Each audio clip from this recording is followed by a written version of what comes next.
Okay students, ఇప్పటిదాకా మనము collection of data గురించి డిస్కస్ చేసాం కదా. ఇప్పుడు classification and tabulation of data గురించి డిస్కస్ చేద్దాం. అసలు క్లాసిఫికేషన్ అంటే ఏంటి అనేటువంటి చూద్దాం.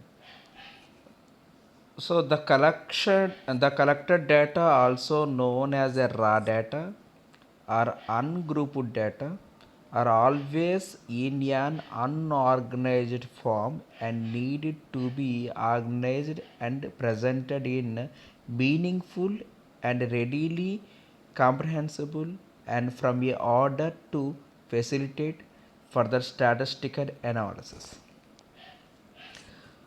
సో మనం కలెక్ట్ చేసినటువంటి డేటా ఏదైతే ఉందో, ఆ రా డేటా ఏదైతే ఉందో, ఆ రా డేటాను మనము ఒక మీనింగ్ఫుల్గా రెడీ చేసేటువంటి పరిస్థితిని ఎలా తీసుకొస్తామంటే మనము క్లాసిఫికేషన్ కింద తీసుకొస్తాం. So it is therefore essential for an investigator to condense a mass of data into more and more comprehensible and assemble form. The process of the grouping into different classes or subclasses according to some characteristics are known as the classification. Tabulation is concerned with the systematic arrangement and presentation of classified data. Thus, classification is the first step in tabulation. So, for example, letters in the post office are classified according to their destinations. Example via Delhi, Madurai, Bangalore, Mumbai. So ఏదైతే letter అనేటువంటిది మనం post చేస్తామో, ఆ post చేస్తున్నటువంటి letter ఎక్కడికి వెళ్ళాలి అంటే ఏ group of letters మనం ఒకసారి పోస్ట్ చేస్తాం. ఒక 5 లెటర్స్ ఢిల్లీ వెళ్ళాలి, ఒక 5 లెటర్స్ బెంగళూరు వెళ్ళాలి, 5 లెటర్స్ ముంబై వెళ్ళాలి, లేకపోతే 20 లెటర్స్ వేరే చోటుకి వెళ్ళాలి. సో మనం రాసినటువంటి అడ్రస్ ప్రకారం వాళ్ళు ఏ వైపుకి వెళ్ళాలి, ఏ సిటీకి వెళ్ళాలి అనేటువంటిది ఫస్ట్ వాళ్ళు ఏం చేస్తారంటే ఆర్డర్లో క్లాసిఫై చేస్తారు. సో మనం ఒక బల్క్ ఆఫ్ లెటర్స్ మనము పోస్ట్ ఆఫీసులో డిపాజిట్ చేసినప్పుడు ఆ బల్క్ ఆఫ్ లెటర్స్ నుంచి సౌత్ ఇండియాకి వెళ్ళాల్సిన లెటర్స్ ఎన్ని ఉన్నాయి, నార్త్ ఇండియాకి వెళ్ళాల్సిన లెటర్స్ ఎన్ని ఉన్నాయి. సో మళ్ళీ సౌత్ ఇండియాలో మదురై కేసుకి వెళ్ళాల్సినవి ఎన్ని ఉన్నాయి, కర్ణాటక బెంగళూరు కేసుకి వెళ్ళాల్సినవి ఎన్ని ఉన్నాయి. సో నార్త్ ఇండియాలో ఢిల్లీ కేసుకి వెళ్ళాల్సినవి ఉన్నాయి, రాజస్థాన్కి వెళ్ళాల్సినవి ఉన్నాయి. ఇలాగా మనము వేసినటువంటి పోస్ట్ ఆఫీస్లో డిపాజిట్ చేసినటువంటి లెటర్స్ని వారు క్లాసిఫై చేస్తారన్నమాట. అర్థమైందని అనుకుంటున్నాను. సో ఇలా క్లాసిఫై చేసినాక objective classification the following are main objectives of classifying the data. It condenses of the mass of the data in an easily assembled form. So ఈజీగా మనం అసెంబుల్ ఫామ్కి ఈజీగా ఉండాలి. క్లాసిఫికేషన్ చేసాము అంటే అది ఈజీ టు అసెంబుల్ అయి ఉండాలి. It eliminates unnecessary details. అనవసరమైనటువంటి డీటెయిల్స్ని మనం తీసేయాలి ఫస్ట్. అంటే రా డేటాను మనం తీసుకుని క్లాసిఫై చేస్తున్నాం. సో రా డేటాలో మనం తీసుకుని క్లాసిఫై చేస్తున్నప్పుడు బేసిక్గా అది ఒక అసెంబుల్డ్ అనేటువంటిది పర్ఫెక్ట్గా ఉండాలి. అనవసరమైనటువంటి అన్నెసరీ డేటాను మనం పక్కాగా తీసేయాలి. And it facilitates and comparison of the highlights of the significant aspect of the data. It enables one to get a mental picture of the information and helps in drawing inference. It helps the statistical treatment of the information collected. So ఇలాంటి statistical ట్రీట్మెంట్స్ని, so ఇలాంటి ఒక పిక్చరైజేషన్ని, ఒక information యొక్క పిక్చరైజేషన్ని ఇచ్చేటువంటి complete ఎనాలిసిస్నే మనము classification అంటాం. మనం చదివే ఉన్నాం, చాలా వాటిలో చదువుతాం క్లాసిఫికేషన్. విటేకర్ 5 కింగ్డమ్ క్లాసిఫికేషన్ బాటనీలో వస్తుంది. సో ఏదైనా ఎగ్జాంపుల్ బ్యాక్టీరియల్ క్లాసిఫికేషన్ మనం చదివే ఉంటాం. సో ఇలాంటివి మైక్రోబయాలజీలో బ్యాక్టీరియల్ క్లాసిఫికేషన్ చదివే ఉంటాం. సో కంప్లీట్ ఒక పిక్చరైజేషన్ మనం ఎలాగైతే కోకస్, బ్యాసిల్లస్, విబ్రియో, స్పైరిలం ఎలా అయితే ఒక పిక్చరైజేషన్ ఇచ్చామో అలాగే ఒక డేటాకి సంబంధించినటువంటి రా మెటీరియల్ మన దగ్గర ఉన్నప్పుడు దాన్ని కంప్లీట్ అనాలిసిస్ చేసి ఒక కంప్లీట్ ఒక పిక్చరైజేషన్ ఇవ్వడాన్ని మనం క్లాసిఫికేషన్ అని చెప్పచ్చు. సో ఈ క్లాసిఫికేషన్ మనకి ఎన్ని రకాలుగా ఉంటుంది అనేటువంటి చూద్దాం. Chronological classification, geographical classification, qualitative classification and quantitative classification. Already మీకు బేసిక్ చెప్పినప్పుడు క్వాలిటేటివ్ అండ్ క్వాంటిటేటివ్ క్లాసిఫికేషన్ గురించి డిస్కస్ చేసాం లాస్ట్ క్లాస్లో. Chronological classification goes to the collected data are arranged according to the order of time expressed in years, months, weeks, etc. The data is generally classified ascending order of. Example goes to the estimates of birth rate in India during 1970 to 76. మనకి ఇక్కడ table ఇచ్చాడు చూడండి. Year 70, 71, 72, 73, 74, 75, 76. Birth rate 36.8, 36.9, 36.6, 34.6, 34.5, 35.2, 34.2. So అంటే 1970స్లో మనకి 36.8 birth rate ఉంటే 1971లో 36.9, 1972లో 36.6 ఇలాగా మనం ఒక అసెండింగ్ ఆర్డర్లో మనకి బర్త్ రేట్స్ అనేటువంటివి ఇండియాలో మనకి ఎస్టిమేట్ చేయడం జరిగింది. జియోగ్రాఫికల్ క్లాసిఫికేషన్ అంటే ఏంటి? In this type of classification the data are classified according the geographical region or place for the production of the paddy in different states and Iraq and production of wheat in different countries. Examples. సో example ఇక్కడ మనకి America, China, Denmark, France, Iraq ఇలాగ మనకి డిఫరెంట్గా countries ఇవ్వడం జరిగింది.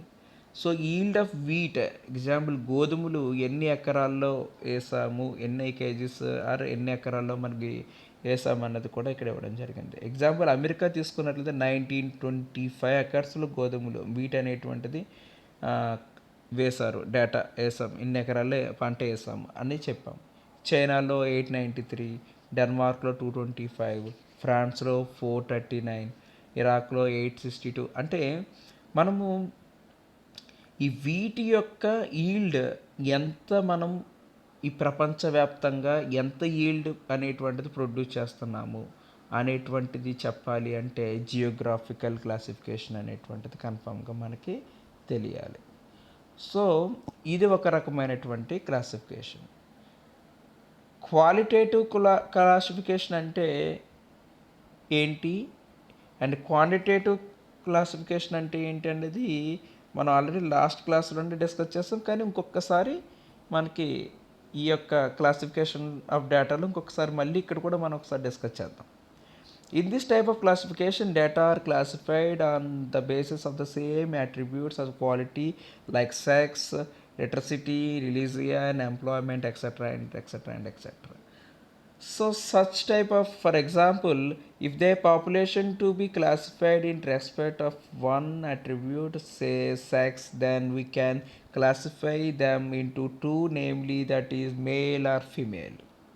So similarly, they can also be classified into married or single on the basis of another attribute of marital status. So thus, when the classification is done with respect to one attribute and which is the nature, and two classes are formed to processing the attribute and other not processing the attribute. The example of the classification and so the under goes to the population goes to two types, and first goes to female and another goes to male. So wherever whatever may be, where two or more attributes are considered, the several classes are formed is called manifold classification. For example, if we classified the population and which respect to attributes like example sex and menstrual status, and when the population are the first classified with respect to sex into the males and females, and each of these classes and maybe the further classified into the married and single and married employment, married single, so whatever may be. So the population classified into the four types and goes to male married and male single and female married and female single. So and the still the classification may be the further extended by the considering other attributes like the material status, and the this can be explained by the following chart. Goes to population goes to two types and female and male, and female goes to single and married, and male goes to single and married. Clear that. Now we'll discuss about quantitative classification. What is meant by quantitative classification? Already told that that refers to the classification of the data and according to some characteristics that can be measured, and such as height, weight, etc. For example, the group of the children and may be classified according to the weight is given below. Example, the weight 5 to 10 years goes to number of children 50, 10 to 15 kgs 200, 15 to 20 kgs 260, 20 to 25 kgs 360, 25 to 30 90, 30 to 35 kgs 40, in total 1000 children analysis. In this type of the classification, there are the two elements, and namely the variable, the weight of the weight in the above example, the frequency in the number of the children, and there is 50 children having the weight ranging from 5 to 10 kgs, and 200 children having the weight ranging between the 10 to 15 kgs. So clear that. So quantitative classification. So now we'll discuss about tabulation. So tabulation is the process of process to classify or group data in the form of a table. Tabulation in the form of table. Clear that. Tabulation goes to in the form of table. అంటే మనం ఏదైతే ఇద్దాం అనుకుంటున్నామో ఆ information table రూపంలో ఇవ్వడాన్ని మనం tabulation అంటాం, సింపుల్గా చెప్పాలంటే. సో ఈ ట్యాబ్యులేషన్ అనేటువంటి దాన్ని ఎగ్జాంపుల్గా తీసుకున్నట్లయితే ఒక సిస్టమాటిక్ అరేంజ్మెంట్ అనేటువంటిది ఒక క్లాసిఫైడ్ డేటాకి సిస్టమాటిక్ అరేంజ్మెంట్ ఎలా ఇస్తాము, కాలమ్స్ రూపంలో ఇస్తాము లేదా రోస్ రూపంలో ఇస్తాము. ఈ స్టాటిస్టికల్ టేబుల్ అనేటువంటిది మనకి ఏ విధంగా ఉపయోగపడుతుంది, డేటాని ఒక ఆర్డర్లో పెట్టడానికి, డేటాని కంపేర్ చేయడానికి, ఆ డేటాని మనము రివీల్ చేయడానికి మనకి ట్యాబ్యులేషన్ అనేటువంటిది పర్ఫెక్ట్గా ఉపయోగపడుతుంది.